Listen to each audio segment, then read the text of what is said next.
కాంగ్రెస్ అగ్రనేత రాహుల్ గాంధీకి పుణె కోర్టు సమన్లు ఇచ్చింది. వీర్ సావర్కర్ బంధువులు దాఖలు చేసిన పరువు నష్టం కేసులో వచ్చే నెల 9న కోర్టుకు హాజరు కావాలని రాహుల్ కు సమన్లు జారీ అయ్యాయి.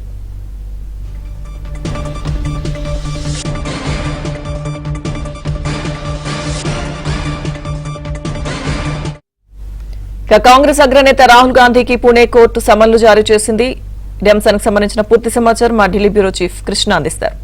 కృష్ణ, 2023 మార్చిలో లండన్ లో రాహుల్ గాంధీ చేసినటువంటి ప్రసంగం పైన వీర్ సావర్కర్ మనవాడు రాహుల్ గాంధీ పైన ఈ యొక్క కేసు నమోదు చేశాడు. దానికి సంబంధించి పూణె కోర్టులో దీనికి సంబంధించినటువంటి పరువు నష్టం కేసు నడుస్తుంది.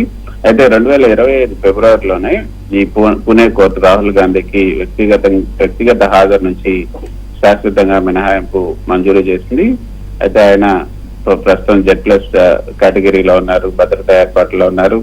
అదేవిధంగా లోక్సభ ప్రతిపక్ష నేతగా బాధ్యతలు ఉన్నాయి కాబట్టి భద్రతా కారణాలను దృష్టిలో ఉంచుకొని ఆయనను వ్యక్తిగతంగా కోర్టుకు హాజరు కావడం నుంచి మినహాయింపు ఇచ్చారు.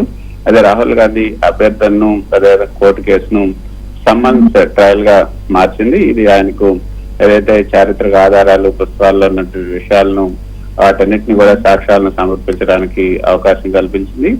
ఏప్రిల్లో అంటే రాహుల్ గాంధీ తరఫున న్యాయవాది కోర్టులో ఆయన ఏదైతే ఆయన చేసినటువంటి రాహుల్ గాంధీ చేసినటువంటి వీడియోను ఒక పెన్ డ్రైవ్ లో ఇవ్వడం జరిగింది. ఈ కేసులో ప్రధానంగా దాన్ని ఆధారంగా తీసుకోబోతున్నారు.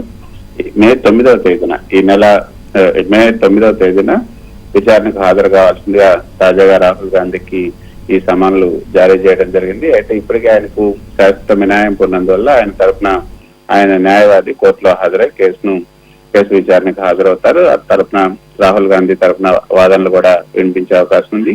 అయితే నిన్ననే దీనికి సంబంధించి వీర్ సావర్కర్ సంబంధించి లక్నో మ్యాజిస్ట్రేట్ కోర్టు ఇచ్చినటువంటి సమ్మన్లను కూడా సుప్రీంకోర్టు స్టే విధించింది. అక్కడ కూడా దీనికి సంబంధించి గతంలో భారత్ జోడో యాత్ర సందర్భంగా ఆయన చేసినటువంటి వ్యాఖ్యలు వీర్ సావర్కర్ పై చేసినటువంటి వ్యాఖ్యల పైన లక్నో మ్యాజిస్ట్రేట్ కోర్టులో కూడా ఈ యొక్క కేసు నమోదైంది. దానికి సంబంధించి ఆయన సుప్రీంకోర్టును ఆశ్రయించారు. అయితే సుప్రీంకోర్టు మాత్రం రాహుల్ గాంధీని కొంత ఆగ్రహాన్ని వ్యక్తం చేసింది. ఆయన పైన ఇటువంటి స్వాతంత్ర సమరయోధుల పైన ఇటువంటి వ్యాఖ్యలు గర్హనీయం కాబట్టి అటువంటి వ్యాఖ్యలు ఇకపైన చేస్తే మాత్రం సుమోటాగానే కేసు నమోదు చేస్తాం, మేము సీరియస్ యాక్షన్ తీసుకోవాల్సి ఉంటుందన్న హెచ్చరికను కూడా జారీ చేస్తూ లక్నో మ్యాజిస్ట్రేట్ కోర్టు ఇచ్చినటువంటి సమన్ల పైన స్టే విధించడం జరిగింది. Lakshmi Durga. Okay, thank you Krishna.